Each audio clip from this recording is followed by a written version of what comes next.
et vous allez pouvoir là, reconsulter la vidéo. S'il y a des gens qui n'ont pas pu être là, vont pouvoir aller voir là, la vidéo. On va vous donner le lien, là, ce ne sera pas là. Bien, bonjour tout le monde. On en profite pour vous souhaiter une bonne année 2022.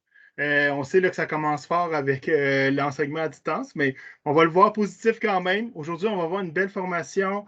On va faire le tour de Teams. Après, là, vous allez avoir une bonne idée de comment vous en servir avec vos élèves, avec des petits trucs pour vous aider là, pour enseigner à distance.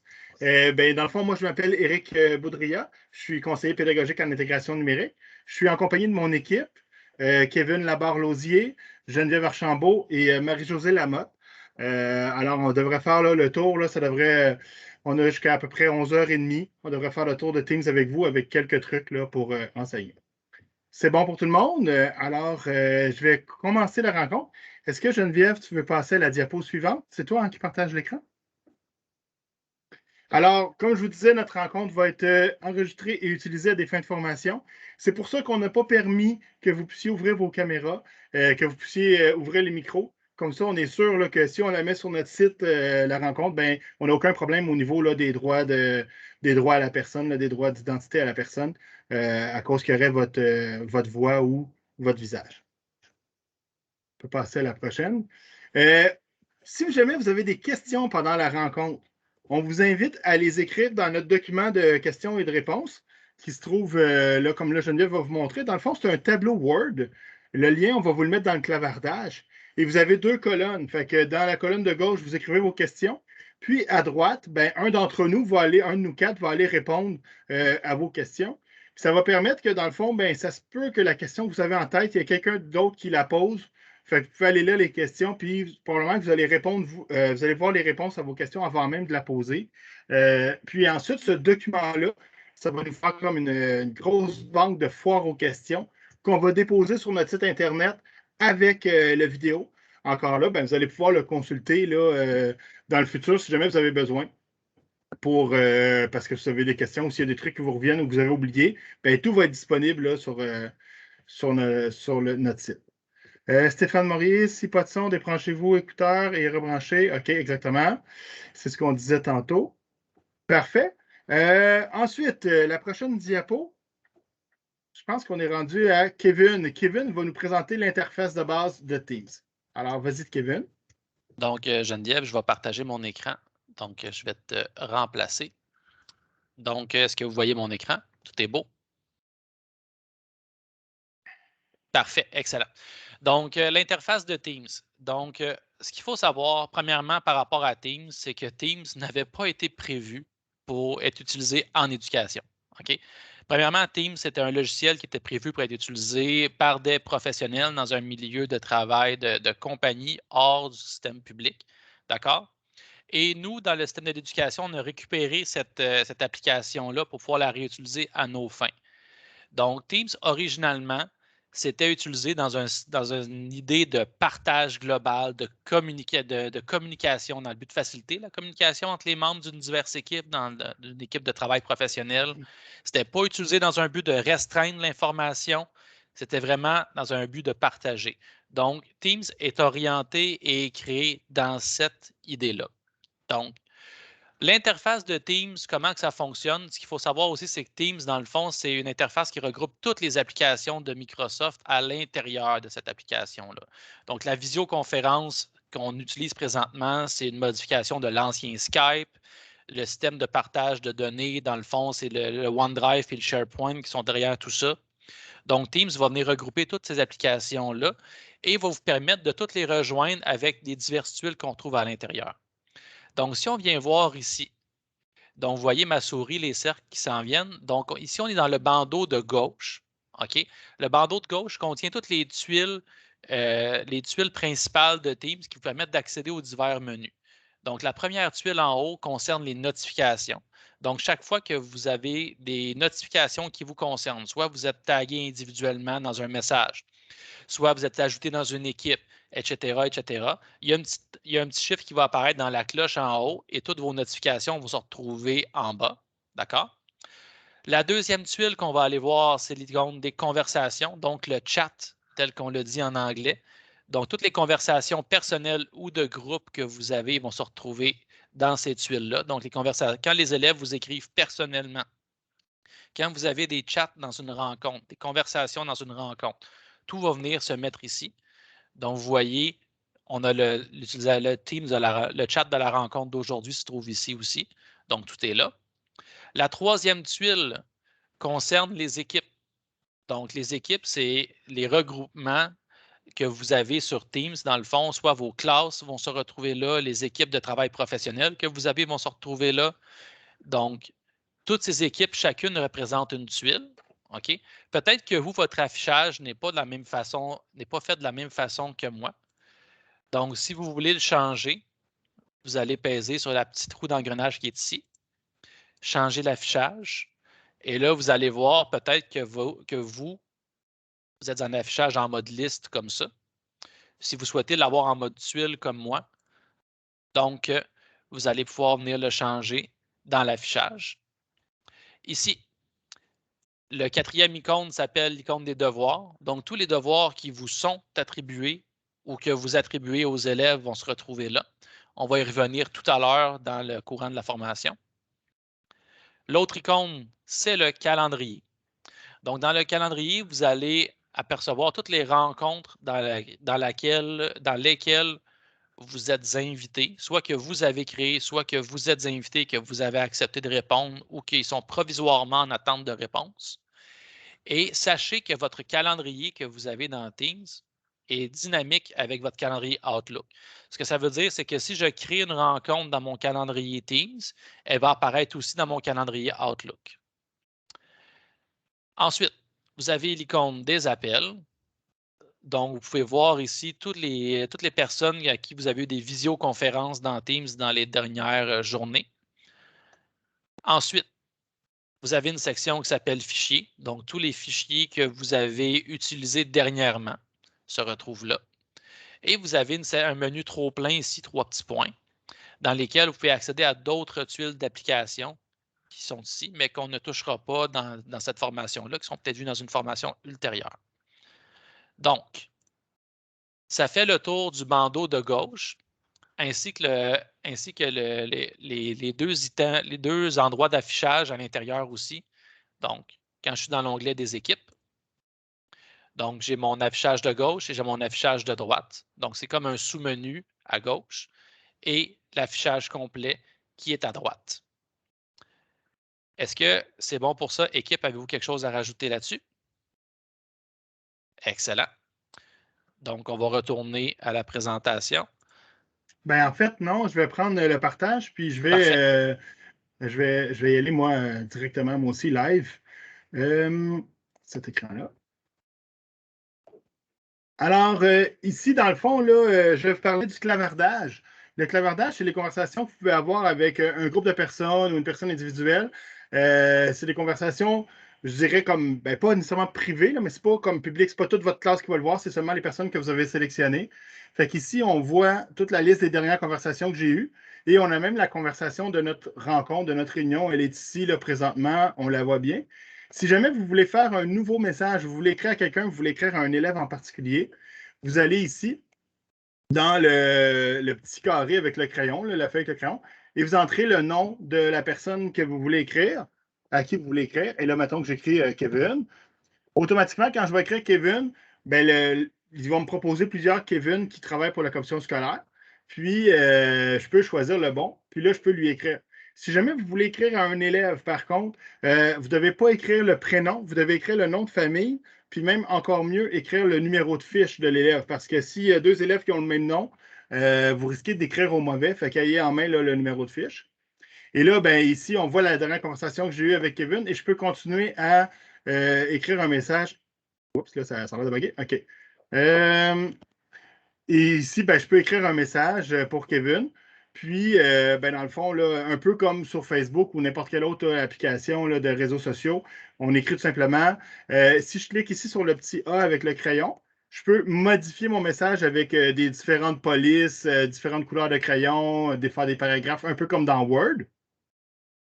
Je peux aussi ajouter un fichier joint avec le trombone. Fait que si je veux joindre un fichier, c'est ici avec le trombone, puis je vais aller pouvoir le chercher directement de mon ordinateur ou dans mon OneDrive. Il y a d'autres options. Il y a ici aussi là, les émoticônes. Vous pouvez ajouter des émoticônes, pareil comme dans les réseaux sociaux, dans vos messages. Et ici, d'autres genres d'icônes aussi qu'on peut ajouter juste à côté. Vous pouvez aussi, là,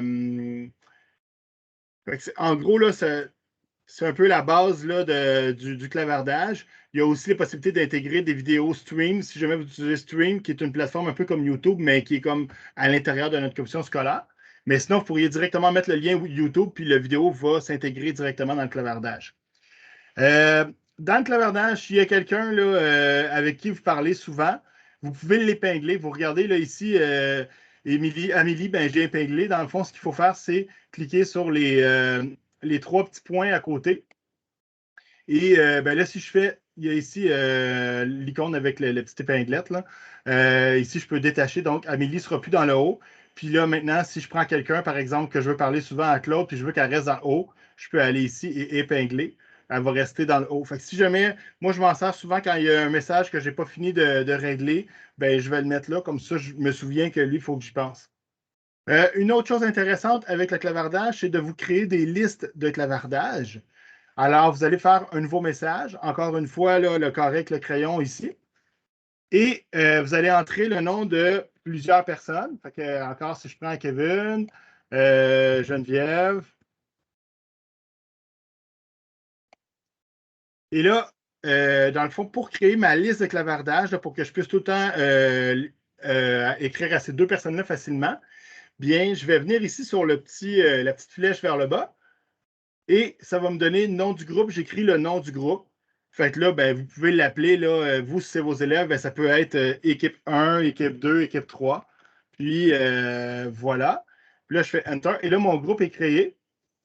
Et ensuite, ben, quand je vais écrire un message là, à eux, automatiquement, je vais juste avoir besoin d'écrire équipe 1, puis je vais écrire directement à eux. Fait que là, si plus tard, je suis dans une autre conversation, puis que je veux écrire un message, bien, je vais aller sur Nouvelle conversation et je peux écrire équipe 1. Et là, toute mon équipe va être sélectionnée, là, les deux mêmes personnes, puis je vais pouvoir écrire directement à eux. Fait que ça, c'est une façon, si jamais vous avez des groupes d'équipes dans votre classe à qui vous voulez parler, si vous voulez parler à tout le monde, par contre, vous pouvez utiliser là, les publications. Je vais vous montrer, là, dans le fond, les publications. Vous allez dans Équipe. Ensuite, vous allez avoir, là, comme disait Kevin, plein d'équipes. Vous allez avoir votre classe. Bon, mettons que moi, là, je prends l'équipe des enseignants IN et vous allez avoir ici le canal général. Et là, quand vous écrivez dans le canal général, c'est là, oups, c'est un peu lent mon réseau ce matin. Je suis désolé. Mais quand vous écrivez dans le canal général, vous allez écrire à tout le monde en même temps. Puis là, on va attendre une petite seconde, là, ça devrait bien aller. Attendez, je vais revenir voir. Éric, pendant qu'il y a un petit arrêt, c'est très petit pour les gens là, à la maison. Si c'était possible de peut-être zoomer à certains moments là, pour qu'on puisse mieux voir. OK, parfait. Merci.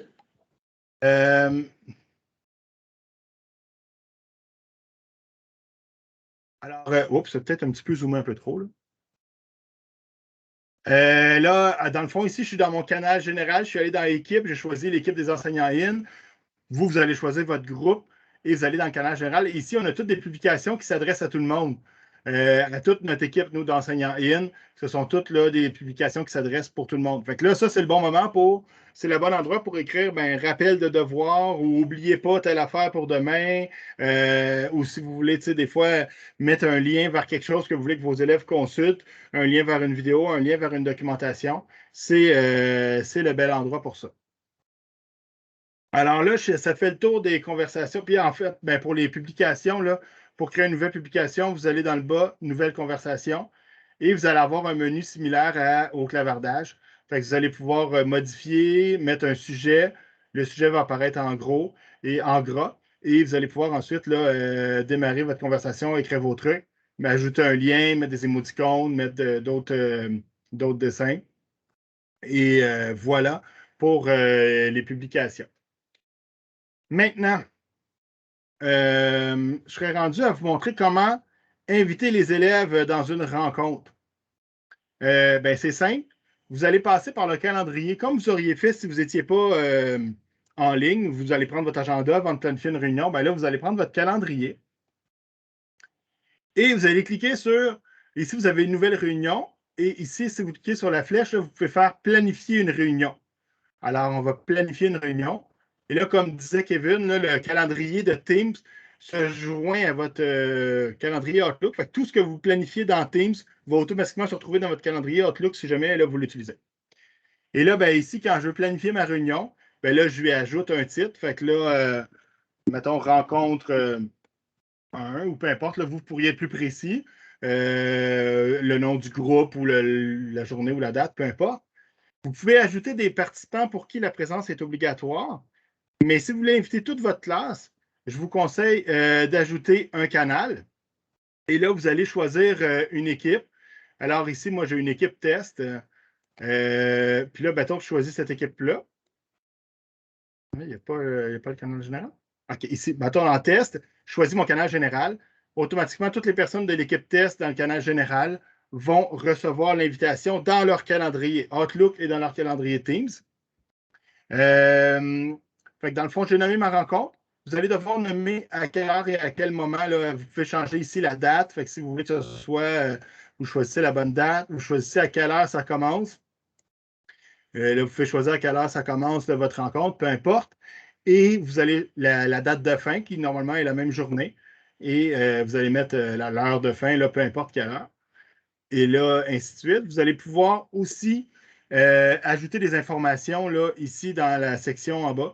Fait que, par exemple, n'oubliez pas d'apporter votre cahier de maths ou ayez lu telle page avant de la rencontre ou peu importe. Vous allez pouvoir ajouter là, ici des informations pour vos élèves.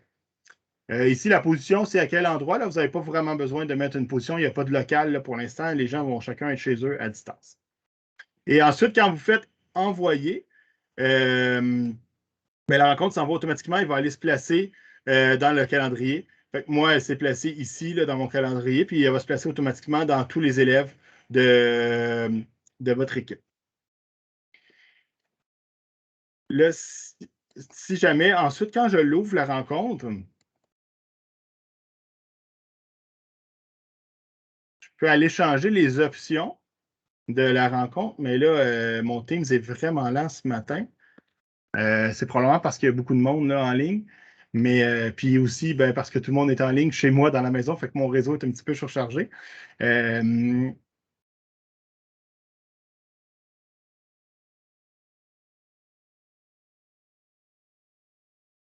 Alors, en fait, je vais revenir dans le fond, à notre rencontre là, à nous. Change de tuile, Eric, puis reviens dans le calendrier. Ça va remettre à jour, dans le fond, tout ton calendrier. Très bonne idée, Kevin. Voilà. Voilà. Ma rencontre est ici. Puis je peux la modifier là, en cliquant ici.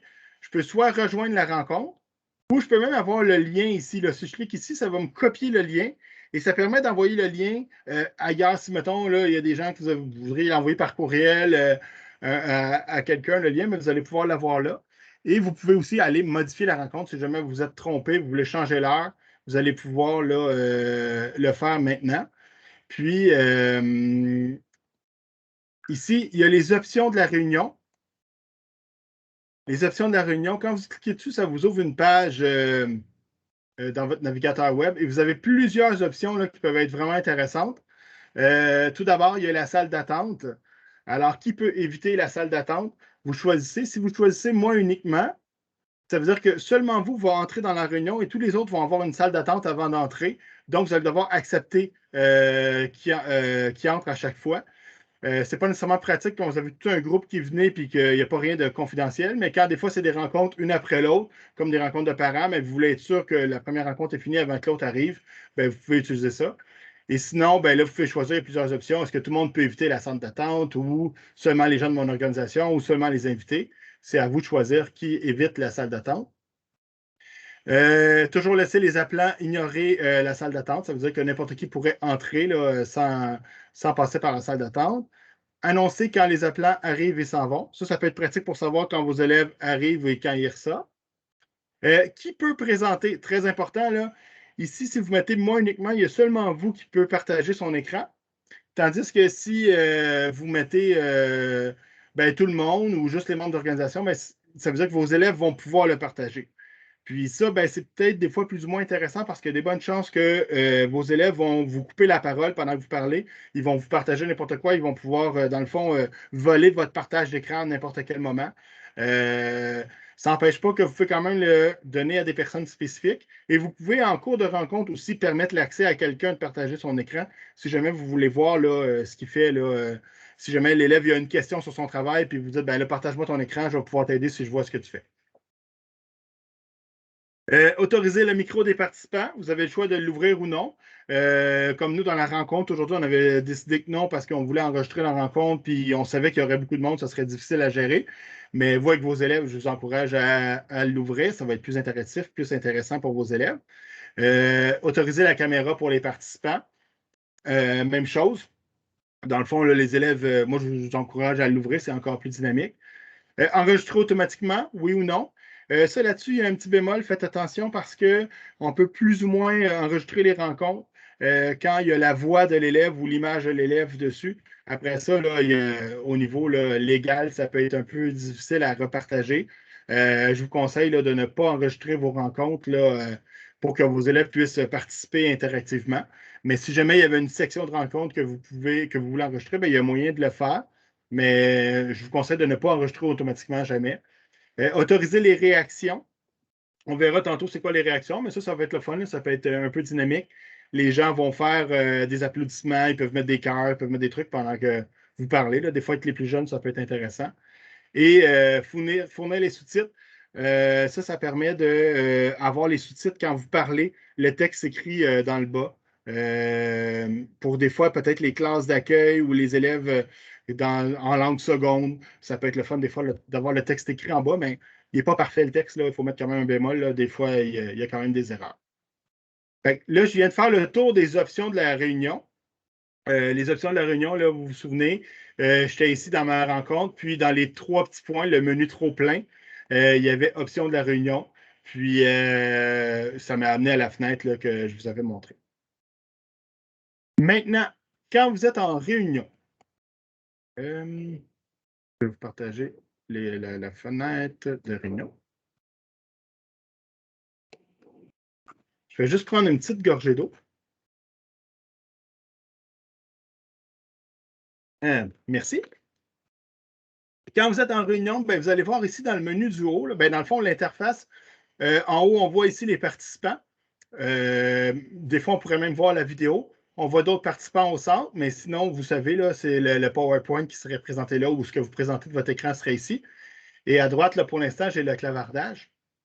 Dans le fond, ici, là, dans le menu du haut, si on regarde ici, on a le temps du début de la rencontre. Donc, ça fait 41 minutes que quelqu'un a démarré la rencontre. On voit avec le bouton rouge que la rencontre est enregistrée. Dans le fond, la rencontre est enregistrée depuis 41 minutes. Ici, le premier icône, ça me permet d'afficher les participants. Et là, on voit la liste des participants. Et grâce à la liste des participants, vous allez pouvoir, avoir les présences. Fait que il y a plusieurs façons de faire. Là. Moi, ce que j'aimais bien, c'est à mesure que les participants arrivent, je regarde la liste, puis je leur dis bonjour. Fait que bonjour Kevin, bonjour Geneviève. Puis en même temps, j'ouvrais ma fenêtre de GPI, puis je cochais les gens qui étaient arrivés, comme ça, c'était fait. Si jamais vous avez besoin de plus de précision, puis que vous voulez vraiment savoir si vos élèves étaient là, vous allez pouvoir aller dans les 3 petits points ici et télécharger la liste de participants. Quand vous cliquez dessus, là, je ne le ferai pas parce que je sens que mon Internet est là, mais je l'ai déjà fait auparavant, comme les recettes de cuisine, j'ai déjà mis au four. Et vous allez avoir un fichier Excel qui va apparaître dans vos téléchargements. Et ça vous dit en détail, là, il faut comme un peu élargir les colonnes pour bien le voir. Si je vous grossis ça, et ça me dit, à telle heure, telle personne a rejoint l'appel, a quitté l'appel, a rejoint. Fait que ça me dit vraiment tout en détail, tout ce qui s'est passé, qui a quitté, qui est revenu, fait que là, si jamais vous aviez un élève qui était présent au début, mais que vous soupçonnez qu'il a quitté dès le départ et qu'il n'est jamais revenu, si vous avez besoin de ça, vous allez pouvoir aller le chercher. Donc, c'est tout simplement ici dans les participants, les 3 petits points, télécharger la liste des participants, ça va apparaître dans votre dossier de téléchargement. Ensuite, oui? Si on peut juste ralentir un tout petit peu, il y en a qui trouvent que ça va un peu vite. Donc, juste OK, un tout je vais petit parler peu. moins vite. Parfait. Merci. Alors, je ralentis. OK, alors, participants. Vous allez voir aussi dans les participants, vous allez voir le petit micro à côté. Fait que ça vous permet des fois de cliquer sur les 3 petits points d'une personne et vous allez pouvoir, soit, d'habitude, on peut désactiver le micro, mais là, il était déjà désactivé. Mais si, maintenant, il y a quelqu'un qui a un bruit de fond, un élève, là, qu'on entend la cuisine derrière, puis qu'on entend tout le bruit autour de sa maison, vous allez pouvoir par ici désactiver le micro avec les 3 petits points pour chacun des élèves. Mais vous pourriez aussi aller dans les 3 petits points en haut, puis la même chose, vous pouvez désactiver tous les micros de tout le monde.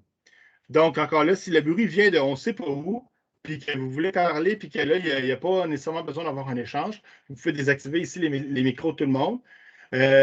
Ici, on peut autoriser le micro pour les participants pour leur permettre d'ouvrir leur micro, comme on a vu tantôt dans les options.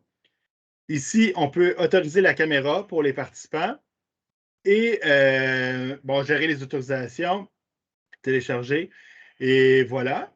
Fait que dans le fond, la base, là, dans les 3 petits points, là, vous allez trouver la liste de présence, puis vous allez trouver la caméra puis la gestion des micros de tous vos élèves. Ça fait pas mal le tour pour la liste des participants. Puis aussi, on peut mettre un élève, une personne comme présentateur. Si je fais désigner comme présentateur, cette personne-là va pouvoir partager son écran. Fait que si jamais vous avez un élève qui veut montrer son travail, vous allez désigner comme présentateur. Toujours dans les 3 petits points, là. C'est assez simple. Si vous avez une question au niveau des présences de la caméra, de la voix, du son, du partage, allez dans les 3 petits points de la personne ou dans les 3 petits points du groupe, puis vous allez le trouver. Éric, je peux-tu t'interrompre une seconde? Oui. Par défaut, là, quand vous créez une réunion avec vos élèves sont par défaut participants à la rencontre, ne sont pas par défaut présentateurs. Donc, c'est une bonne chose à savoir. Donc, ça évite que les élèves puissent supprimer des élèves d'une autre rencontre, activer ou fermer des micros, etc., etc. Donc, les droits de présentation doivent être donnés par le créateur de la rencontre. Ils ne sont pas donnés par défaut. C'est ça que je voulais ajouter. Parfait, merci Kevin, c'est un bon point. Alors, ici, c'est pour les participants. Ici, on a la conversation.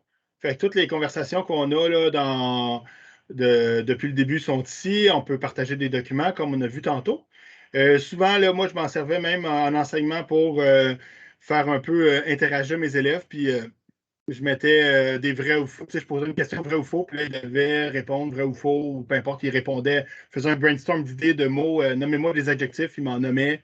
Ça peut être à vous de voir là, ce que vous avez comme matière, mais vous pouvez là, vous en servir pour interagir, mais aussi vos élèves vont pouvoir participer, vont pouvoir poser des questions là, directement par le clavardage.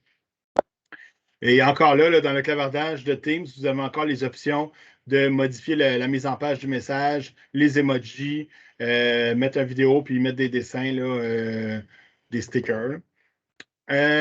Ensuite, ici, c'est les réactions. Dans le fond, si on regarde ici, là, le bonhomme avec la main levée, ça permet ici, cette main-là, c'est pour lever la main. Fait que si votre élève a une question, il clique là-dessus. On voit ici un carré jaune autour de moi. Et avec ma main levée, ça veut dire que j'ai la main levée, je veux poser une question. Si jamais plusieurs personnes, est-ce que Kevin et Geneviève et Marie-Josée, vous voulez ouvrir votre main, lever votre main, s'il vous plaît? Si jamais là, vous avez posé une question à vos élèves, il y a plusieurs mains levées, puis vous ne savez plus qui a levé la main en premier, vous allez dans les participants et vous allez voir dans le haut les personnes qui ont levé la main avec le numéro dans quel ordre. Dans le fond, sont déjà dans le bon ordre. Et vous voyez 1, 2, 3, 4. C'est une nouvelle fonction là, dernièrement qui vient d'être ajoutée, mais on sait très bien là, qui a levé la main en premier. Donc, ça peut être plus facile de donner le tour de parole. Merci. Vous allez pouvoir baisser vos mains. Pour baisser la main, dans le fond, on revient sur l'icône avec la main levée et on enlève la main. Les autres icônes, c'est des réactions. Fait que vos élèves, quand ils sont d'accord avec quelque chose, ils pourraient vous applaudir. Et quand on clique sur applaudir, vous voyez, il y a une petite main qui applaudit devant ma face. On voit le cœur ici devant Marie-Josée. Fait que ça, c'est une façon aussi d'interagir avec vos élèves. Quand ils sont d'accord avec l'affirmation, ils peuvent mettre un cœur, puis vous pouvez lever un pouce si vous n'êtes pas d'accord ou peu importe. Là. Ici, c'est la salle, l'endroit pour former des petits groupes. Je ne vais pas vous en parler maintenant, mais dans le PowerPoint qu'on va vous remettre à la fin, il y a une vidéo en lien sur comment faire. Mais en gros, là, c'est que ça vous permet de former des petits groupes. Vous dites combien de salles vous voulez créer. Fait que si vous voulez créer 10 équipes, vous écrivez 10 ici, là, vous choisissez le bon nombre, 4 équipes, peu importe. Et automatiquement ou manuellement, vous pouvez là, créer vous-même vos équipes ou automatiquement, ils vont être créés au hasard. Mais là, c'est le plus loin. Puis ensuite, vous créez sur vos salles. C'est le plus loin que je vais aller avec vous. Là, les options de création de salles de petits groupes, comme je vous dis, allez voir la vidéo là, qu'on a mis dans le PowerPoint qu'on va vous donner à la fin. Marie-Josée, je vois que tu as la main levée. Est-ce que tu veux parler ou c'est juste que tu ne l'as pas baissé encore? Exactement. Je suis en train de faire autre chose, désolée. Ça va arriver avec vos élèves aussi. C'est sûr que ça va arriver avec vos élèves. C'est pas plus grave que ça. Kevin, je vois que tu as la main levée. Oui, je voulais juste rajouter le point sur les salles de petits groupes. Là, en anglais, ils appellent ça les salles, les breakout rooms. L'intention d'utiliser ça, c'est dans le fond de placer vos élèves dans des petites salles pour qu'ils puissent interagir en sous-groupes. Donc, de faire des plus petites équipes que la grande réunion globale. Donc, c'est là l'intention d'utilisation des salles pour petits groupes. Donc, ça termine mon commentaire. Excellent. Puis, en plus, dans cette option-là, ce qui est le fun, c'est que c'est facile pour vous de changer de salle à l'autre. Un peu comme si vous étiez dans la classe, puis travaillez en atelier, en équipe, puis vous prenez d'une équipe à l'autre, mais c'est la même chose. Vous allez pouvoir vous promener facilement d'une équipe à l'autre en passant par là. Mais je vais éviter là, pour aujourd'hui d'en parler. Là, comme je vous dis, il y a une vidéo qui explique tout, toutes les options en détail de ça. Ici, pour activer, désactiver la caméra, dans le fond, si je désactive ma caméra, ensuite, quand je mets ma souris dessus, je peux voir les effets d'arrière-plan. Fait que je peux ajouter un arrière-plan. Fait que si je vais voir les effets, ben, il va y avoir un arrière-plan on peut choisir n'importe lequel. L'avantage de ça, ben, c'est qu'on ne voit pas derrière. Si vous regardez, là, moi et mes collègues, on a mis un arrière-plan, fait qu'on ne voit pas derrière ce qui se passe. Fait que si vous ne voulez pas vous montrer votre derrière de maison ou des fois s'il y a de la vie en arrière qui se passe chez vous, là, que vous êtes dans le salon et que tout le monde bouge derrière chez vous, ben, ça peut être le fun de mettre un arrière-plan. Vous pouvez soit juste le flouter, des fois c'est plus joli, ou vous pouvez choisir parmi tous les arrière-plans qu'il y a ici. Vous pouvez même ajouter un nouvel arrière-plan en choisissant une image là, qui vient de votre ordinateur. Alors, quand on veut en ajouter un, on choisit son arrière-plan et on fait appliquer et activer la vidéo. Et automatiquement, l'arrière-plan se met derrière nous. Fait que là, vous ne voyez pas ce qu'il y a derrière chez moi. Puis, si jamais il y avait de l'action ou autre chose, ben, ça ne déconcentre pas personne. Le micro, on peut activer, désactiver le micro. Et ici, c'est le bouton de partage d'écran. Dans ce cas-ci, on a un X parce que je suis en partage d'écran. Donc, si je clique dessus, je vais enlever mon partage d'écran. Mais d'habitude, il y a une flèche. Et là, la flèche, c'est quand vous voulez vous-même partager votre écran. Mais je vais y revenir là, un peu plus tard. Ben, dans le fond, puis ici, le bouton pour quitter. Faites attention, si vous quittez directement ici, sur quitter là, ici, ben, vous allez quitter la rencontre, mais vos élèves peuvent rester dedans. Et si vous allez sur la petite flèche à côté et vous mettez fin à la réunion, ben, quand vous quittez la rencontre, tout le monde sort de la rencontre. Fait que là, c'est à vous de choisir, mais si vous ne voulez pas que vos élèves continuent de parler après la rencontre, mettez fin à la rencontre. Puis sinon, ben, vous pouvez juste quitter directement. Et comme ça, vos élèves vont pouvoir continuer à parler dans l'informel. C'est vous qui connaissez vos élèves si vous voulez qu'ils continuent là, à parler informellement après ou si vous voulez vraiment que tout le monde quitte en même temps.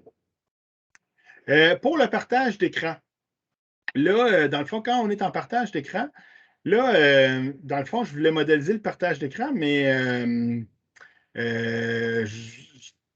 j'ai une question en fait pour mes collègues, c'est que là, je ne peux pas comme modéliser quand je partage l'écran si je ne suis pas en partage. Vous ne verrez pas ce que je fais si je ne suis pas en partage. Non, hein, c'est ça. OK.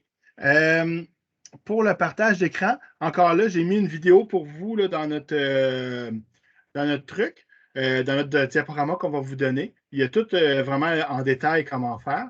Mais en gros, quand vous partagez votre écran, là, on va vous proposer, vous allez appuyer sur le bouton ici qui va être avec une flèche et il va apparaître un menu ici. Et là, dans le menu qui va apparaître sur le côté, vous allez avoir le choix de quel écran vous voulez partager. Et là, vous pouvez choisir Éric, soit de partager. Oui. j'ai mis une photo dans le chat qui va pouvoir que tu pourrais utiliser. Ah, merci. Ouais, ça va vraiment être cool, ça. Donc, ouvre ton chat Merci. présentement, puis tu vas voir tout de suite Oui, ma je vais photo. aller la chercher. Ah, t'es hot. Merci, Kevin. Fait que, vous voyez, même nous qui sommes habitués, il nous arrive de faire des erreurs, des trucs imprévus. C'est pas grave, on se reprend. Fait que, ayez pas peur devant vos élèves si jamais là, vous. Je peux-tu zoomer? Oui. Si jamais, là, devant vos élèves, si jamais vous vous trompez dans quelque chose, c'est pas grave, là, prenez le temps qu'il faut pour vous installer, recommencer. Attendez un peu, je vais rapetisser un peu. OK. Alors, merci à Kevin pour le partage d'écran. Ici, je vais vous le grossir un peu. Ça va-tu marcher? Je peux-tu la tasser? OK. Alors, ici, on appuie sur la flèche qui est ici. Je m'excuse si c'est petit. Et là, vous allez avoir cette fenêtre-là qui va apparaître. Et très important, dans le fond, là, vous allez devoir choisir quel écran vous allez partager. Kevin, il y a 2 écrans. Là. Il y a son ordinateur probablement et un autre écran externe. Si vous avez juste votre écran, il va y avoir juste votre écran. Si vous êtes sur le TNI, le TNI va apparaître.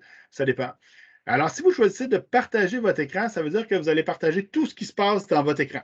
Fait que là, c'est important de faire attention parce que si derrière ce que vous faites, il y a des trucs que vous ne voulez pas que vos élèves voient, par exemple, si vous avez un fichier avec des notes d'élèves ou des commentaires sur des élèves, assurez-vous là, que tous ces fichiers-là sont fermés avant de partager votre écran pour ne pas, par erreur, présenter quelque chose que vous ne vouliez pas montrer aux élèves.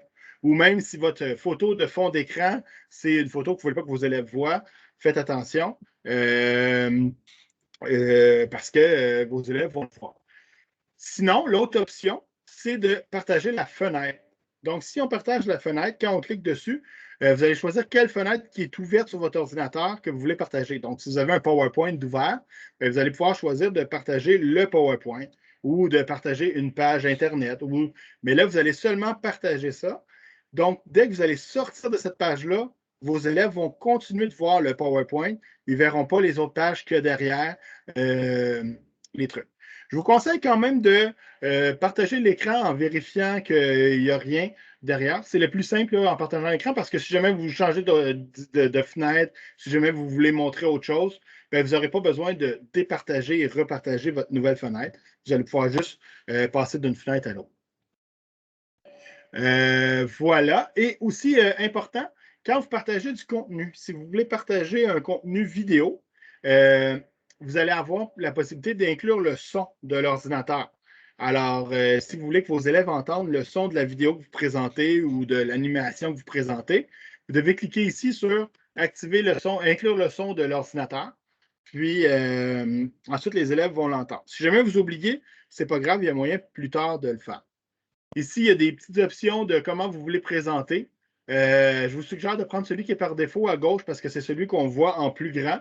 Mais sinon, il y a d'autres options où on va voir votre face devant, un peu comme à la météo ou un peu comme un bulletin de nouvelles là, à côté de votre écran.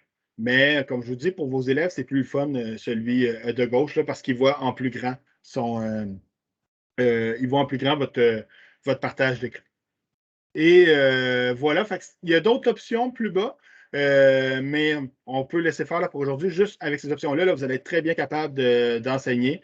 Les autres, ça vous permet de partager un document directement, puis qu'il y ait un peu plus d'interactivité. Mais je vous dis, ça fonctionne très bien juste en partageant l'écran. Faites juste assurer qu'il n'y a rien que vous ne voulez pas montrer derrière ou en partageant seulement une fenêtre si vous voulez être sûr qu'il ne voit pas le contenu derrière. Eric, Oui, je vais vas-y. prendre la parole pour répondre à 2 questions qui reviennent souvent, qui sont revenues souvent l'année dernière. La première des questions, c'était quand on fait un partage d'écran et qu'on veut partager le son d'une vidéo, par exemple. OK? Pour partager le son d'une vidéo, si on voit sur la photo à Eric, il y a un petit. Eric, peux-tu montrer l'endroit où on peut inclure le son de l'ordinateur? Oui. Là, est-ce que vous le voyez? Parce que je l'avais montré tantôt ici, là, inclure le son de l'ordinateur. Oui, il y a un petit, il y a une petite glissière là, qui est là, qu'il faut cocher quand on veut partager le son de l'ordinateur, quand on partage une vidéo. Bien sûr, on ne peut pas partager toutes sortes de vidéos. Il y a une question de droit d'auteur qui vient en cours de route là-dedans, mais ça, on vous laissera ça pour une autre fois. Mais si on veut partager le son de l'ordinateur quand on partage une vidéo ou quand on partage notre écran, c'est cette glissière-là qu'il faut aller. Deuxièmement, dans le chat, souvent ça revenait, tu peux départager ton écran, Eric. souvent, ça revenait cette question-là quand on disait, ouais, mais quand je partage mon écran, je ne vois plus mes élèves. OK? Ça, on n'y a pas de solution miracle pour réussir cette manœuvre-là, à part d'avoir un deuxième écran. Donc, on a notre écran de portable ou notre écran de PC de bureau qu'on utilise normalement. Et si on veut avoir nos élèves d'un côté ainsi que notre page partagée de l'autre, ça nous prend un moniteur externe. On n'a pas vraiment le choix. Si vous n'avez pas de moniteur externe, vous allez devoir osciller entre votre écran partagé et ramener votre fenêtre Teams pour voir vos questions puis la retasser du chemin après. Il n'y a pas d'autre solution miracle que celle-là. Donc, je sais que ça revenait souvent l'année passée. Donc, là, je l'ai vu repasser dans le chat. Donc, je profitais de cette occasion-là pour répondre à cette question-là. Mais vraiment, là, pour réussir à avoir nos élèves d'un côté ainsi que notre écran partagé de l'autre, vous n'avez pas le choix, ça vous prend 2 écrans. Est-ce que c'est bon pour ça? Éric, avais-tu d'autres informations que tu voulais ajouter à ça? Non, il n'y a pas d'autres informations. Là. C'est un très bon point que tu as dit. Là. Ça fonctionne très bien avec un deuxième écran. Je vois même Marie qui demande si ça fonctionne avec un iPad.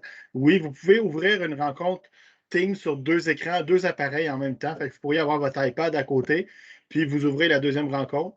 Et là, vous faites attention de ne pas inclure le son dans le deuxième appareil pour être sûr qu'il n'y ait pas comme de feedback, là, de bruit de distorsion. Parfait. Donc, Éric, juste dire, encore une fois, je pense que tu as pris ton rythme habituel là, de peut-être ralentir un tout petit peu. Il y en a qui n'ont jamais fait d'enseignement à distance, donc ça va vite pour eux. Là. OK, parfait. Alors, pour ceux qui trouvent que je parle trop vite, ben, il y aura la vidéo sur Teams. Pas sur Teams, mais la vidéo sur notre site, qu'on va vous donner à la fin le lien, mais je vais essayer de ralentir. Je vais penser à vous. Je suis désolé. Et il y aura la salle de conseillance en milieu d'après-midi. Oui. Mais là, à 13h cet après-midi, la salle de conseillance, à 13h30, ma mémoire est bonne, la salle de conseillance va débuter. Le rôle d'une salle de conseillance, c'est justement pour venir poser vos questions individuelles. Si vous ne trouvez pas de réponse dans notre petit webinaire ou si dans le chat, on ne répond pas assez vite à votre question, vous avez une question très, très personnelle, très pointue à nous poser, la salle de conseillance qu'on va vous offrir cet après-midi, c'est le bon endroit pour venir poser cette question-là. Vas-y, Eric. Parfait. Alors, j'ai vu là, rapidement, on me demandait comment aller partager l'écran. Dans le fond, là, si je reviens là, faire un petit rappel, en fait, ouais, je vais vous faire un petit rappel vite, là, si je reviens avec la capture d'écran qu'on avait dans le chat. Elle est partie loin, la capture, je ne la vois plus. OK, et ici, si je reviens là, ici, oups, attendez un peu, je partage mon écran.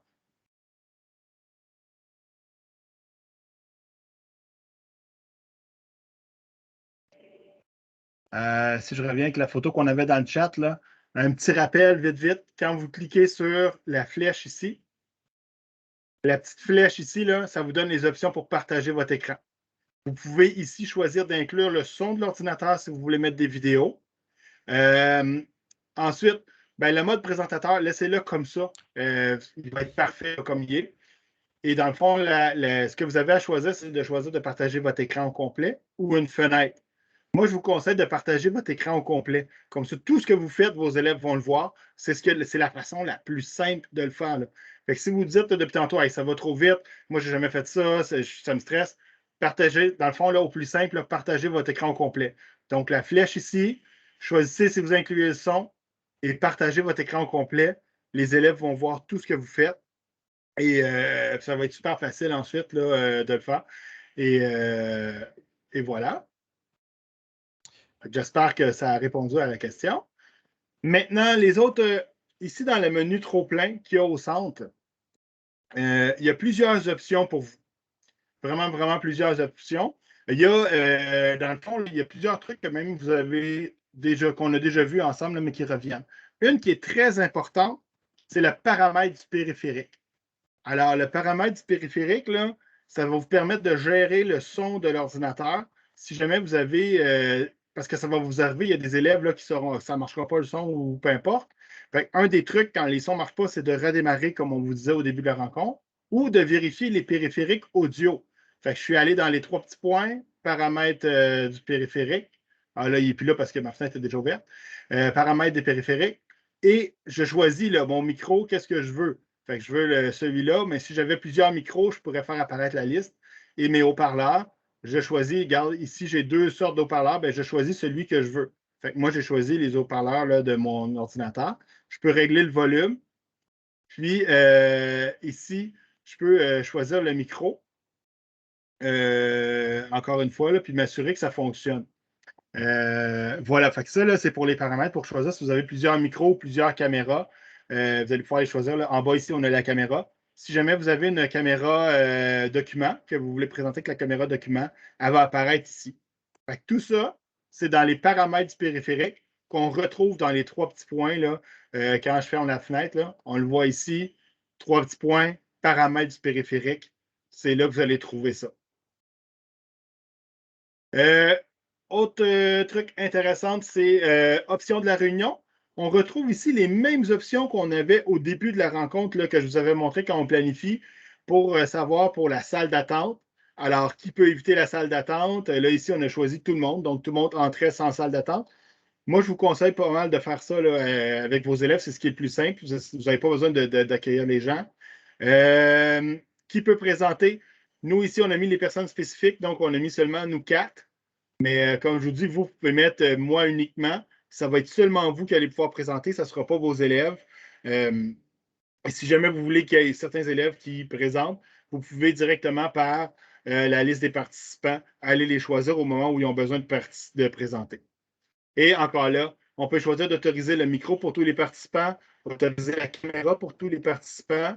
Puis enregistrer, comme je vous disais tantôt, ne le faites pas, ne mettez jamais ça automatiquement.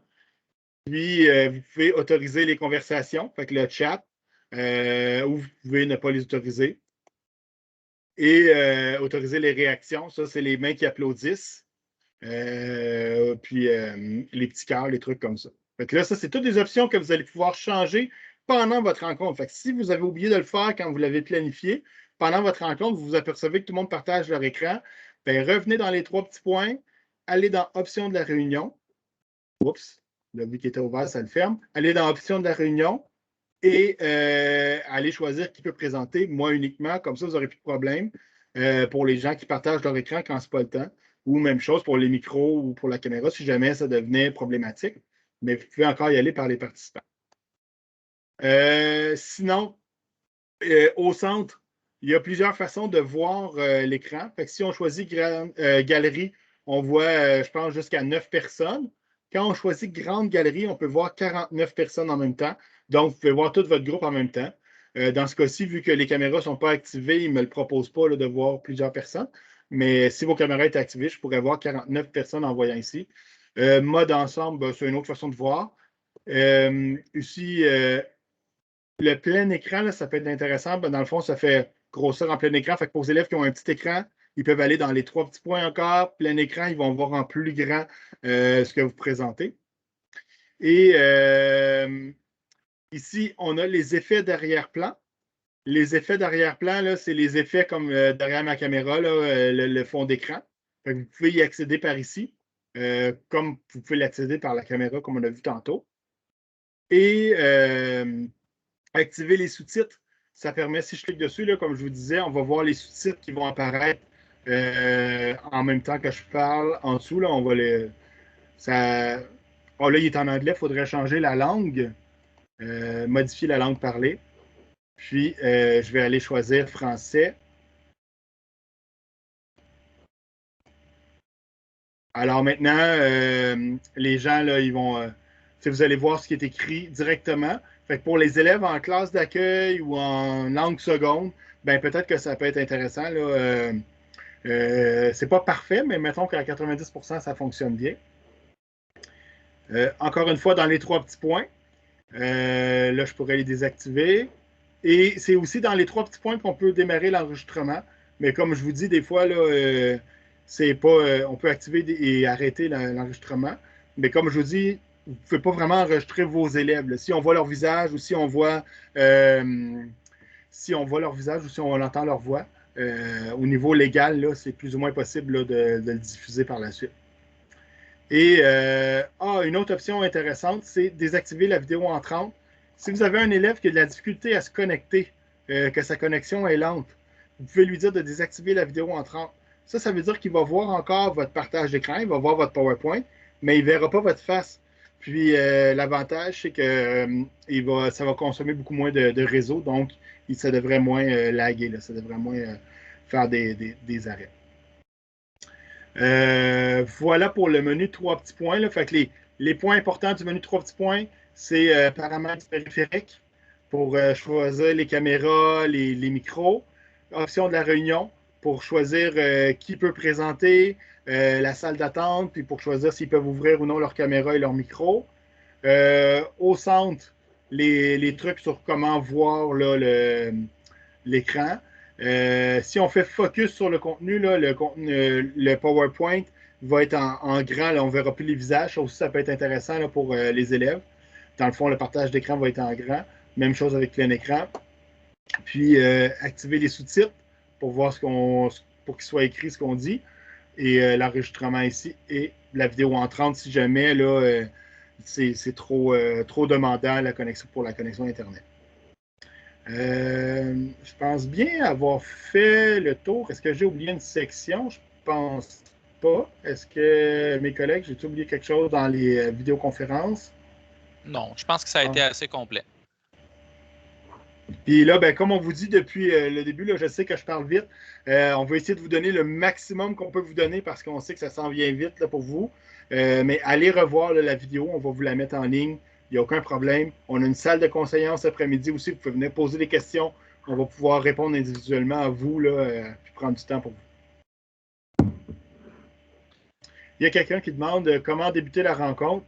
En fait, la rencontre, oui, c'est une bonne question que je n'ai pas dit. Quand on veut débuter une rencontre, il faut aller dans le calendrier et on peut aller rejoindre directement la rencontre en cliquant sur rejoindre. Fait que tantôt, on a vu comment la planifier, mais on peut aller directement la rejoindre.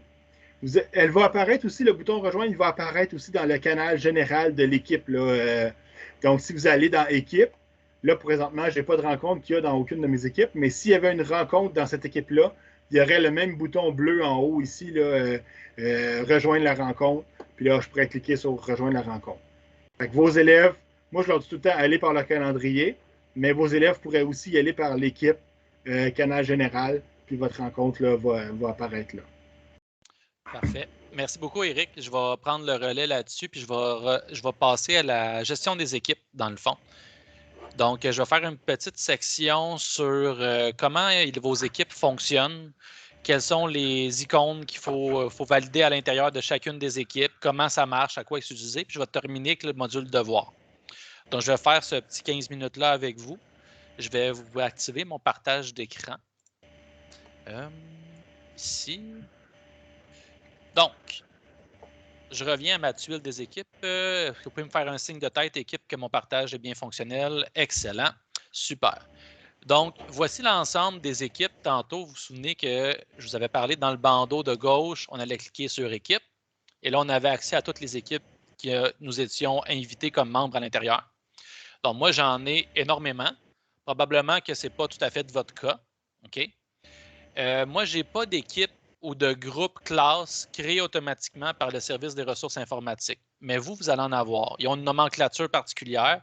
Vous pouvez les utiliser. Si vous ne les avez pas, vous pouvez écrire un courriel à l'adresse sti@csmv.qc.ca. Je répète, sti CSI, pardon, Centre de services informatiques @csmv.qc.ca ou le 8888, comme on le connaît si bien. Puis demander dans le fond s'il y a une erreur avec la création de vos équipes. Je vais aller dans une des équipes. Ça, c'est une équipe que j'ai créée moi-même dans le but de faire des tests. OK?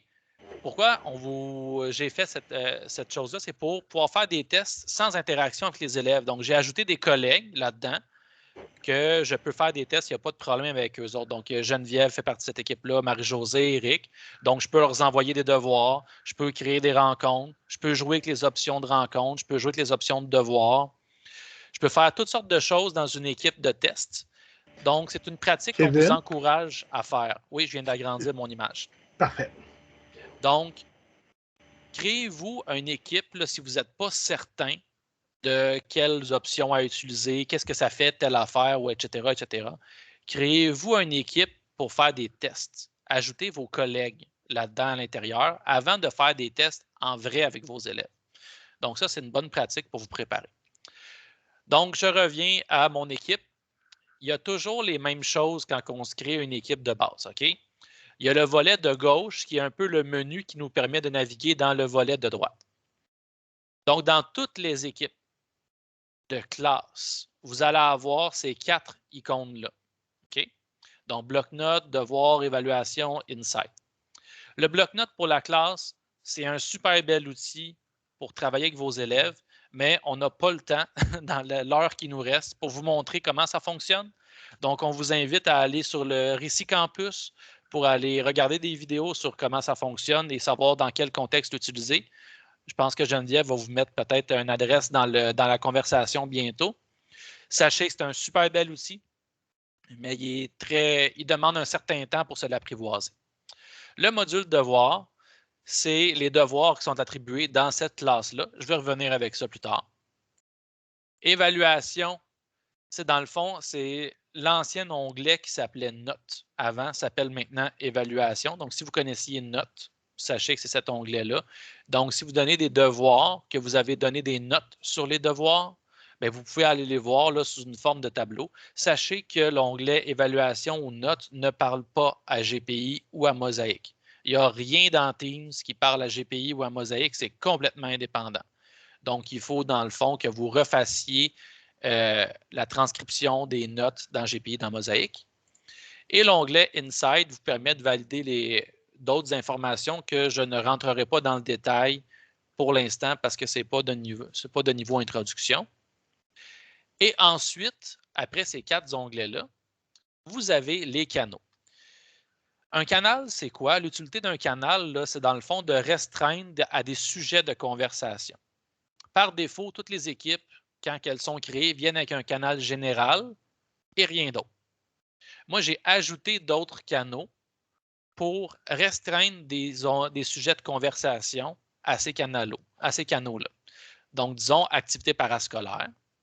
Si j'étais un enseignant du primaire, puis mettons qu'on n'était pas en contexte d'enseignement à distance, puis qu'il y avait des activités parascolaires, bien, je pourrais venir les inscrire ici, puis on pourrait parler de faire des conversations sur des activités parascolaires. Ici, l'onglet de devoirs, c'est si je veux mettre dans le fond les devoirs, à quel moment ils sont dus. Si j'ai des récupérations à faire, bien, je peux mettre les informations sur les récupérations dans ce canal-là pour ne pas obstruer le canal général. Parce qu'à chaque fois qu'il y a une rencontre qui est planifiée dans le canal général, elle apparaît là. Donc, ça permettrait de rendre le canal général libre d'informations de toutes sortes pour juste avoir l'historique de nos rencontres qui pourraient se retrouver là.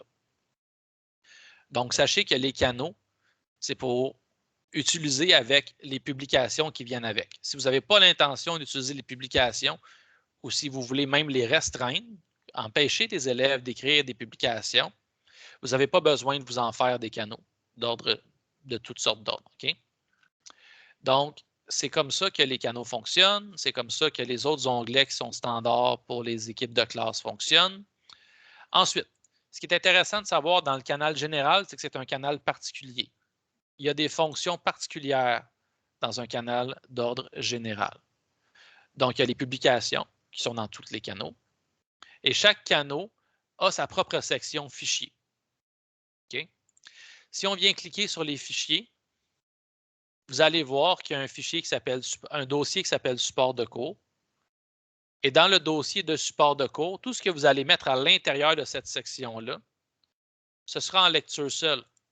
Donc, si vous voulez mettre des choses pour vos élèves, primaire, secondaire, FGA, que vous voulez que vos élèves puissent consulter, mais ne puissent pas modifier, écrire dedans ou supprimer ou déplacer, vous allez venir le mettre dans le canal général, les fichiers et le dossier support de cours. Donc, les élèves vont pouvoir aller chercher la documentation à cet endroit-là et ne pourront pas la modifier, la supprimer. Ils vont juste pouvoir la télécharger ou la lire. Donc, ça peut répondre à une intention pour les enseignants de conserver un certain statut sur leur document. Ce que vous allez mettre comme fichier à l'extérieur du dossier de support de cours est modifiable par les élèves. Modifiable, supprimable, déplaçable. Donc, c'est ça la différence. Donc, dans le canal général, je refais le chemin avec vous autres, canal général, section fichier, dossier support de cours. Vous avez le dossier dans lequel vous pouvez mettre vos documents que les élèves ne pourront pas modifier, supprimer ou déplacer. D'accord? Et dans la section des fichiers, si vous voulez ajouter un nouveau fichier, vous pouvez le charger à partir de votre ordinateur. OK? Ou vous pouvez en créer un nouveau directement à l'aide de l'icône nouveau. Je vais pas montrer les autres, mais on a des vidéos qui vont vous expliquer dans l'entièreté, dans le fond, toutes les petites options que vous allez retrouver dans la section des fichiers. Alors, tout ça fait le tour de l'interface de la section des équipes. Donc, si je vais chercher ma classe, n'importe quelle classe, vous allez avoir ce même bloc-là ici. Vous allez avoir le canal général. Vous n'aurez pas les autres parce que c'est moi qui les ai créés moi-même.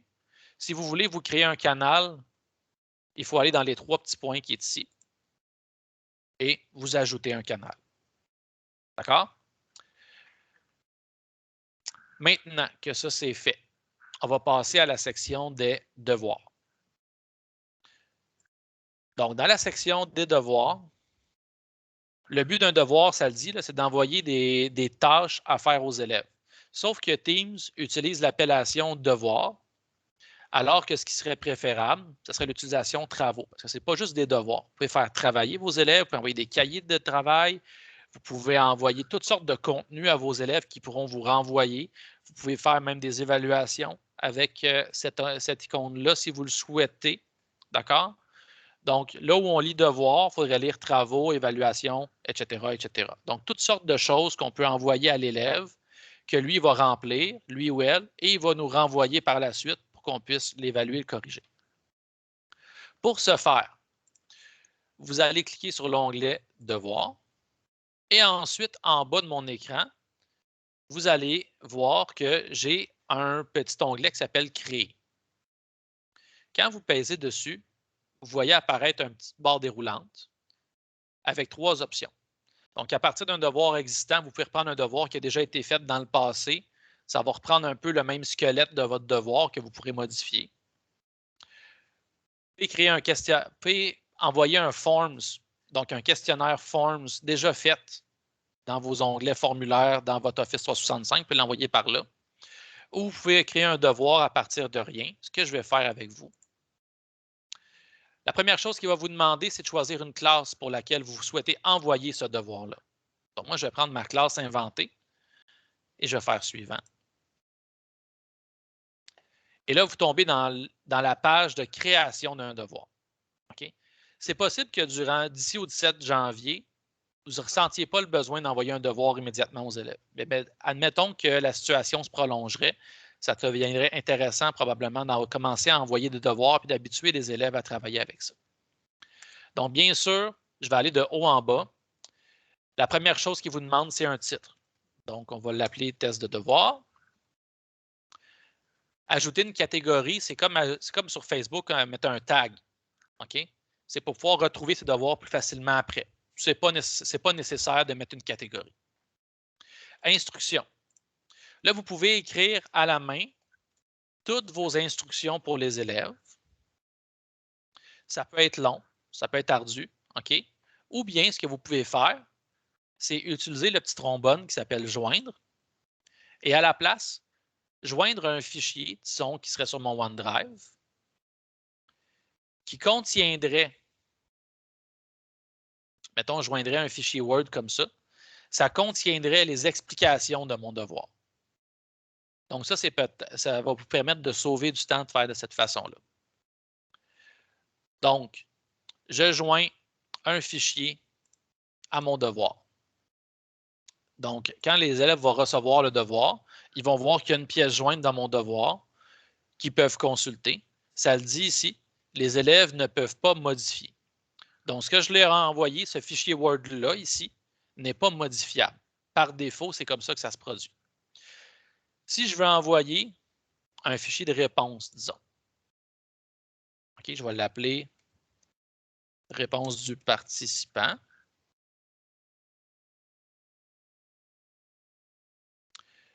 Si je veux que les élèves puissent répondre dans ce fichier-là, il faut que je vienne chercher le menu 3 petits points qui est au bout et que je vienne cocher sur les élèves modifient leur propre copie. Ça, c'est bien important d'activer cette option-là quand vous avez des devoirs et des pièces jointes à vos élèves, parce que par défaut, les élèves ne peuvent pas les modifier, vos pièces jointes. Si vous voulez qu'ils puissent écrire dans un document que vous aurez déjà préparé à l'avance, qui auront juste à remplir les cases vides, par exemple, c'est vraiment important de joindre le fichier et de venir activer cette case-là. Que ce soit un PowerPoint, un fichier Word, un fichier Excel, tous les fichiers viennent en lecture seule. Donc, il faut absolument autoriser leur modification. Donc ici, joindre, c'est joindre, on va joindre le fichier. Puis la source, c'est soit la source est dans mon OneDrive, soit la source est à partir de mon ordinateur. Okay? Donc, si je pèse sur charger à partir de mon ordinateur, je peux venir chercher n'importe quel dossier qui se trouve sur mon PC. Okay? Si mon fichier se trouve sur mon nuage, ben là, il faut que je vienne le chercher à partir du OneDrive. Il y a d'autres fonctions, elles seront vues ultérieurement. D'accord? Je ne vais pas. Si vous voulez aussi mettre un lien YouTube, par exemple, comme une ressource, ben là, il faut joindre un lien et venir coller l'adresse du vidéo YouTube, par exemple, vous venez la coller ici. Comme ça, les élèves vont recevoir leur devoir, ils vont recevoir les 2 documents et ils recevraient un lien YouTube, dans le fond, qu'ils pourraient aller regarder et consulter pour les aider. Par exemple, un lien de Allo Prof, disons, sur une notion X, Y, Z, que vous pourriez aller mettre à cet endroit-là. Les points. Si je veux mettre mon travail sur 10, je peux le mettre sur 10. Donc, ma correction de mon travail sera sur 10.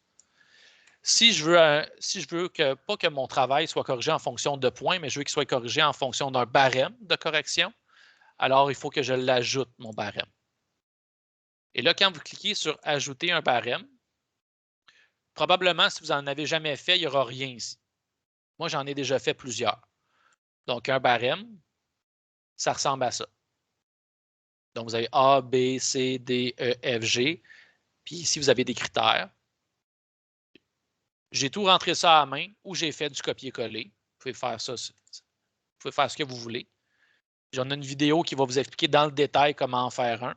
On va la mettre dans le PowerPoint qu'on va vous donner à la fin de la rencontre. Donc, ne vous en faites pas avec ça.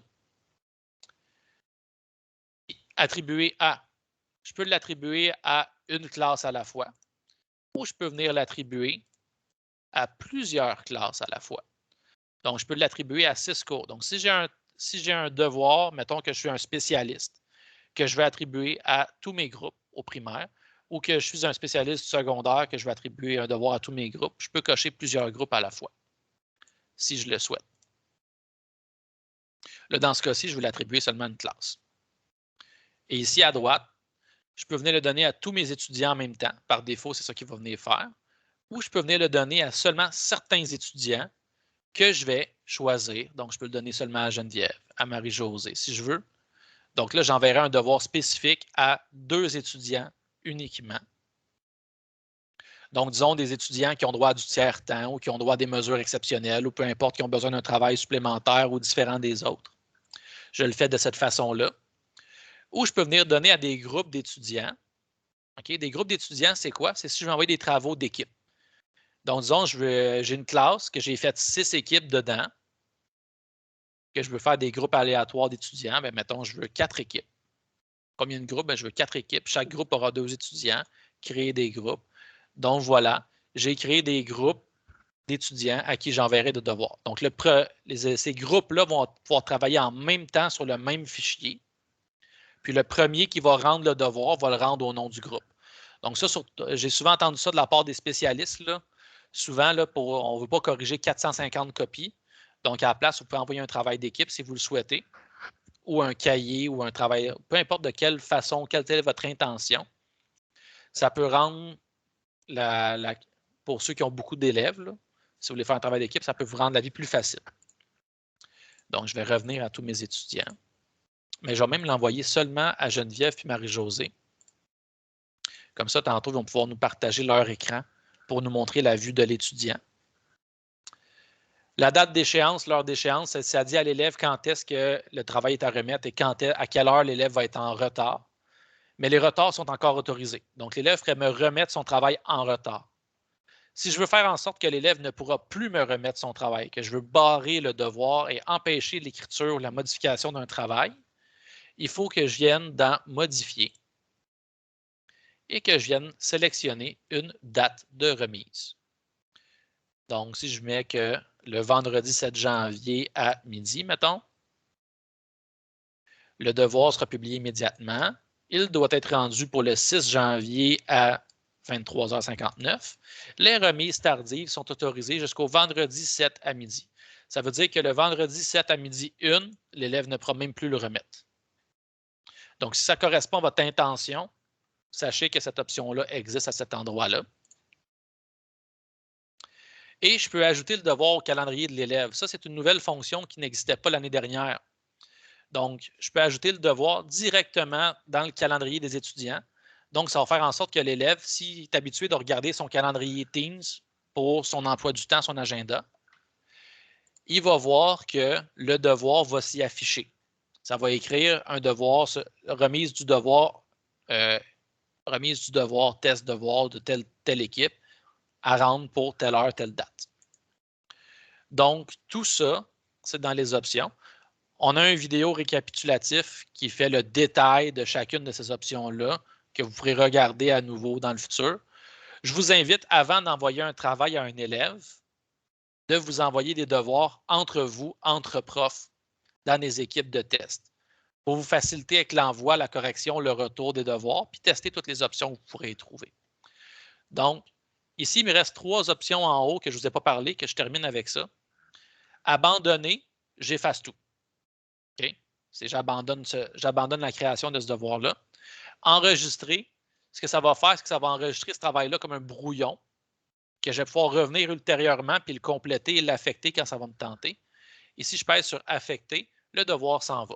Donc, je vais peser sur « Affecter » et le devoir est parti. Geneviève et Marie-Josée vont recevoir une petite cloche. Ils vont recevoir une petite notification dans leur cloche. Et vous voyez, si je reclique sur mon devoir, je peux voir à qui je l'ai envoyé. Je peux voir que Geneviève et Marie-Josée ne l'ont pas ouvert encore, parce que quand c'est écrit non remis, ça veut dire que les élèves ne l'ont même pas ouvert. Je peux mettre des commentaires. Et vous voyez que si je clique, je peux même corriger mon travail sur un barème descriptif. Et j'ai mis des points. Donc, quand je vais fermer, ça vient mettre une note. Mais si je voulais juste corriger A, B, C, D, E sans mettre de points, ben, ça ne donnerait pas de note, mais ça laisserait les corrections par barème de cette façon-là. Donc, Geneviève, est-ce que tu es prête à me partager ton écran pour montrer de ton côté à toi à quoi ça ressemble un devoir? Oui. Parfait. Je vais te laisser la parole.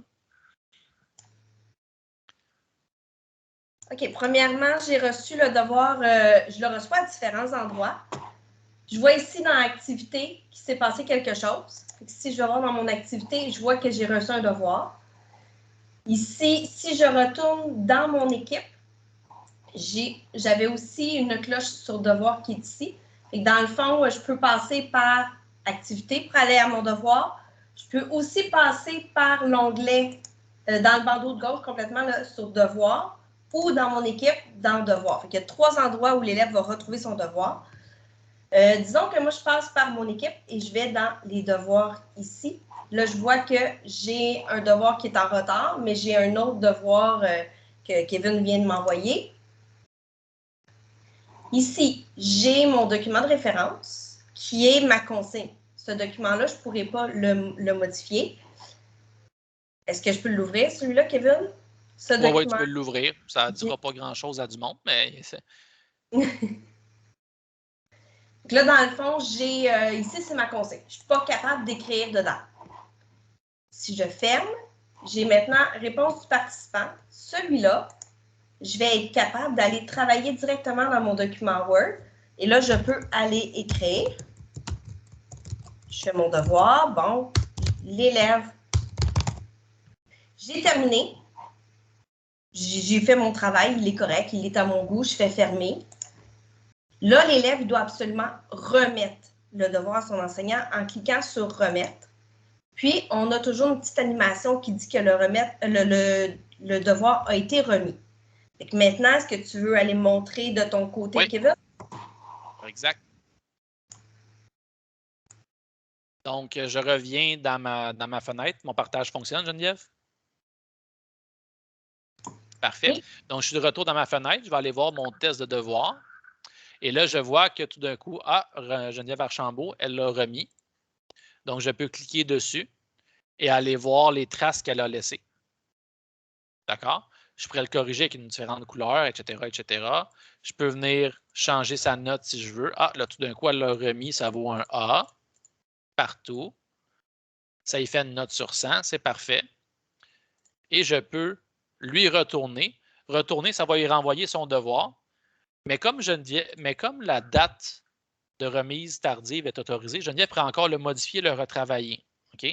Donc, c'est ça la différence avec les heures et les dates de remise. C'est quand que je veux qu'un étudiant arrête de travailler sur son devoir, il faut absolument que je mette une date de fin qu'il ne puisse plus le modifier, que je fasse ma correction après. Et là, on voit sa note. Là, Geneviève pourrait voir sa note. Pourquoi j'ai mis un fichier de réponse du participant? Ça, c'est une bonne pratique qu'on vous encourage à faire parce que l'élève, il peut écrire dans son document au fur et à mesure qu'il travaille à l'intérieur et ça reste infonuagique, ça reste en ligne. S'il faut que l'élève il travaille sur son bureau, qu'il se crée un document Word sur son écran, sur son bureau, il faut qu'il joigne son travail à notre devoir. Puis des fois, les élèves, ils oublient de faire ça. Donc, le fait d'envoyer un document dans lequel, à même le devoir que l'élève peut répondre à l'intérieur, ça fait en sorte d'éviter les erreurs de remise. Ah, ben il manque un document à ton travail, à ton devoir, etc., etc. Là, je te le renvoie, tu me le renvoies, etc., etc. Donc, c'est pour ça qu'on vous encourage, nous autres, notre équipe, à mettre vos documents de travail à même votre envoi de devoir si vous êtes en mesure de le faire. Donc, on va arrêter là-dessus au niveau de l'onglet des devoirs. Kevin, oui. Est-ce que je peux me permettre un petit quelque chose? Continue de partager ton écran avec le devoir, là, comme ce que tu avais, la fenêtre que tu avais quand tu corrigeais Geneviève. Là. Puis, il y a quelqu'un qui me posait la question comment on fait pour voir les travaux. On posait ça dans le document de questions-réponses. Chaque élève reçoit sa propre copie, donc chaque élève écrit sur sa propre copie.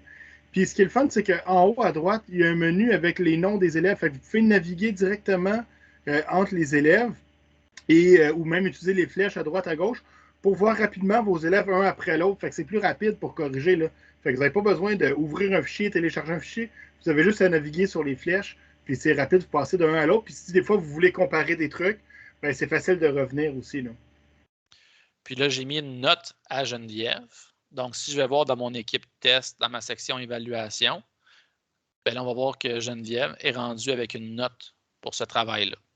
Mais comme je vous dis, faites pas l'erreur de croire que ça parle avec GPI. Ça ne parle pas avec GPI ni avec Mosaic. C'est complètement indépendant. Donc, ce que vous allez voir dans la section notes ou évaluation, il va falloir que vous le retranscriviez dans votre GPI ou votre Mosaic. Sur ce, je vais donner la parole à Geneviève. Merci. Pour la suite.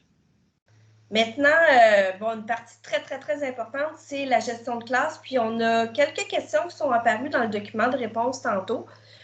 C'est sûr qu'on n'a pas toutes les réponses, puis il n'y a pas de formule magique, là, mais une des premières choses à faire, c'est d'établir vos règles au début. Comme en début d'année, vous établissez vos règles avec vos élèves. C'est la même chose en enseignement à distance. Là, probablement, on revient après Noël, là, nos élèves y ont oublié aussi. Fait que c'est toujours une bonne première chose à faire avec eux, c'est d'établir les règles.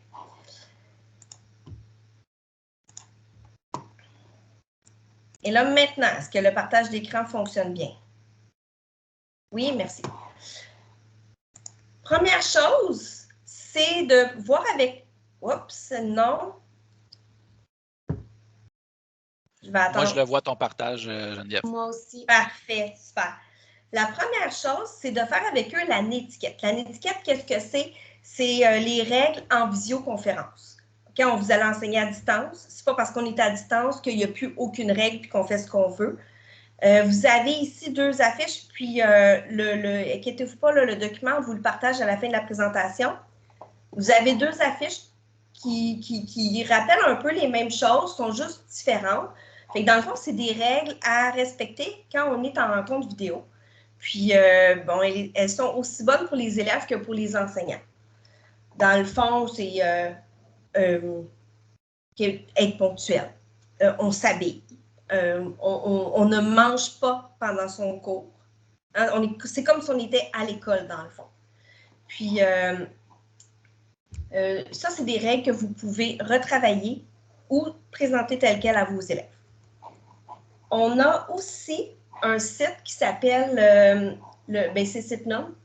C'est la gestion de classe en ligne. Il y a un site complet qui a été créé par le récit du développement de la personne. Puis, vous pouvez revoir avec vos élèves ce site-là. Il y a des activités aussi.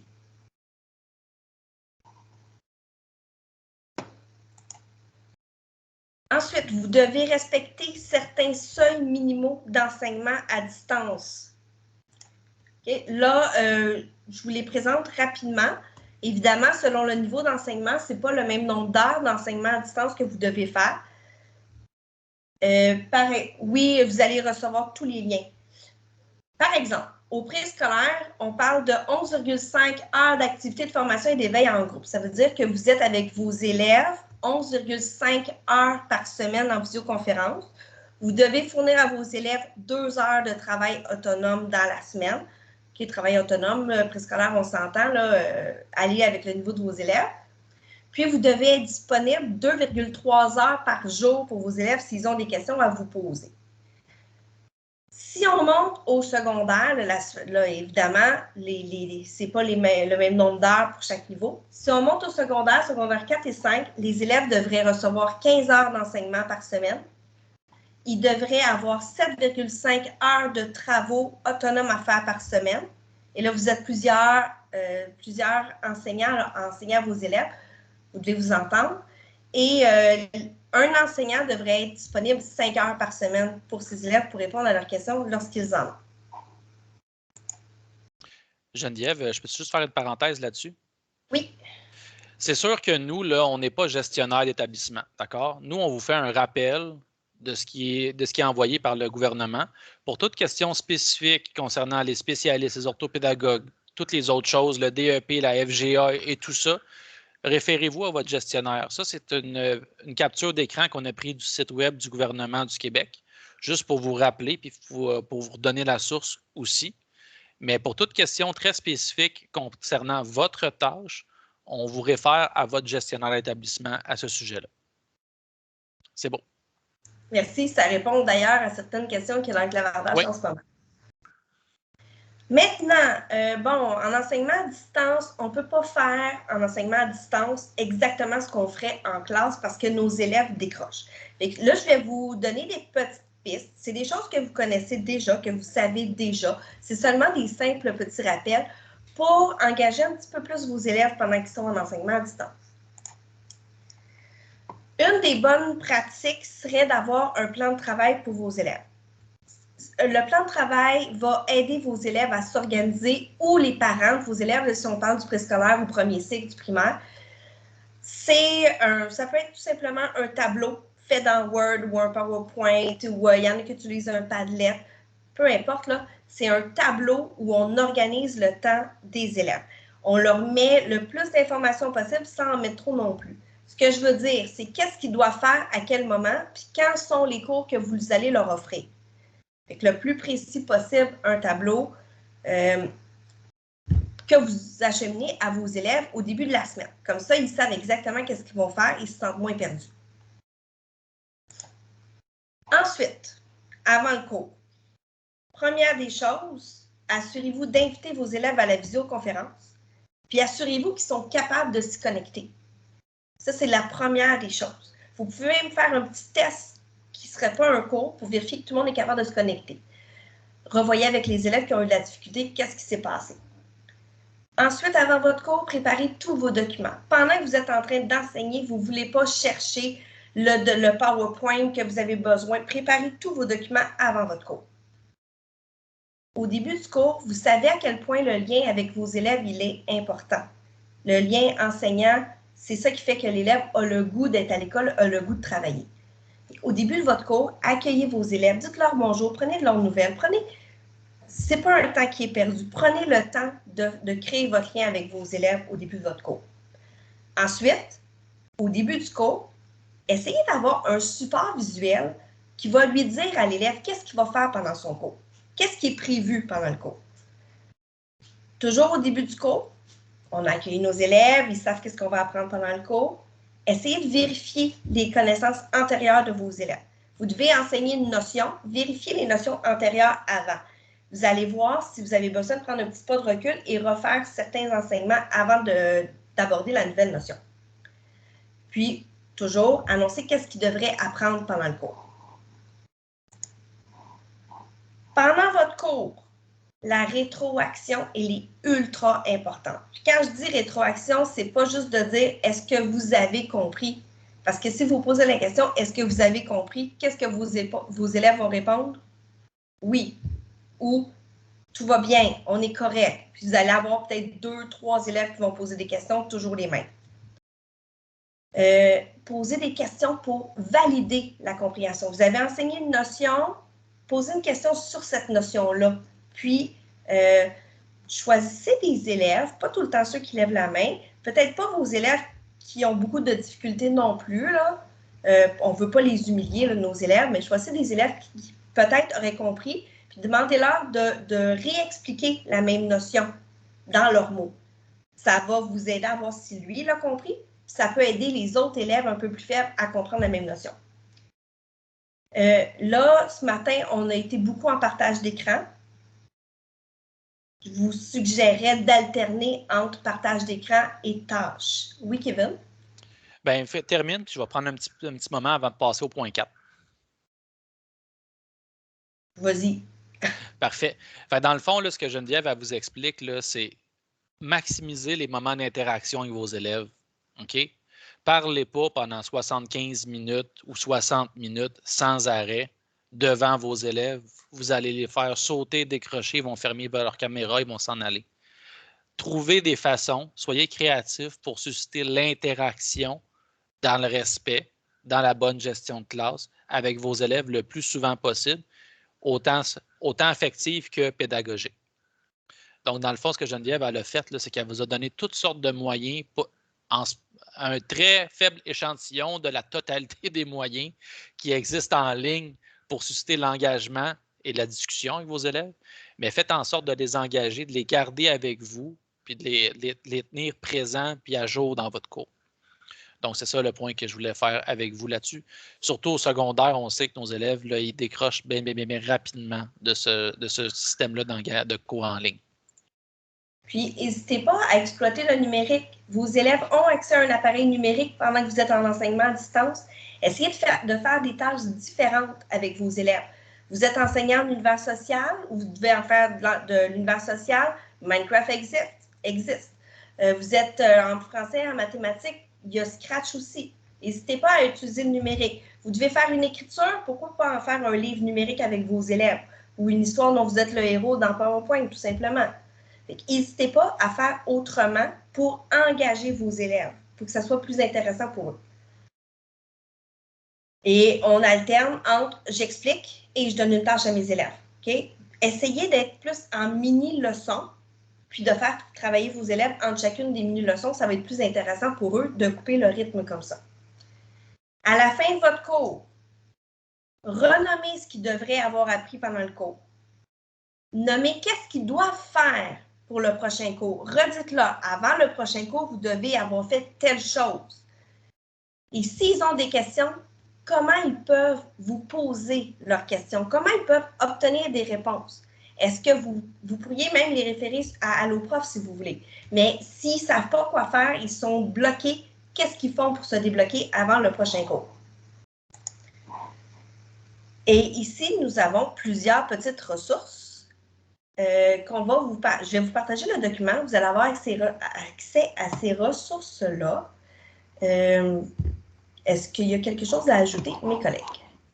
Oui, simplement pour parler, tu peux peut-être départager ton écran, là. J'ai vu passer beaucoup de choses sur les spécialistes, d'accord? Les spécialistes primaires, ce qui est un peu la même chose qu'un enseignant, simplement le même genre de travail qu'un enseignant au secondaire. Oui, c'est plate, mais vous allez avoir à gérer beaucoup d'équipes.